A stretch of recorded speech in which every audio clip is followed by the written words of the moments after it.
Kasi minsan, kapag kumukuha tayong mga side hustle, kino-compute na agad natin, okay, sabi nga nila, nagbibilang tayo ng sisiw hanggat hindi pa napipisa yung itlog. So, kailangan mo maging accurate dito, kailangan realistic yung iyong computation at hindi na talaga siya hype.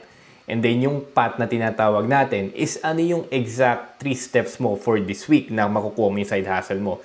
So, kailangan ma-plot mo na yung schedule mo at maayos mo yung lahat ng bagay na kailangan mo ayusin para mag-fit no sa side hustle mo. Kasi ito na yung magiging routine mo every week eh. Unless, hindi talaga kaya. So, hindi mo kayang kumuha ng side hustle. At meron nga silang tinatawag na yung EHR, meaning Effective Hourly Rate. Ito yung kita mo minus yung gastos divided by yung oras. Kung mas mababa yung makukuha mo dito, as in sobrang baba compared nyo sa main job mo, kailangan mo mag-rescope. Majority naman ng side hustle definitely is mas mababa sa ating mga full-time job. Siguro merong iba na nagsa-side hustle na mas malaki, pero kailangan nating i-check to na kapag sobrang baba niya, let's say 80% or 70% na mas mababa dun sa ating current na full-time job, I would suggest na mag-rescope kayo kasi hindi siya worth it.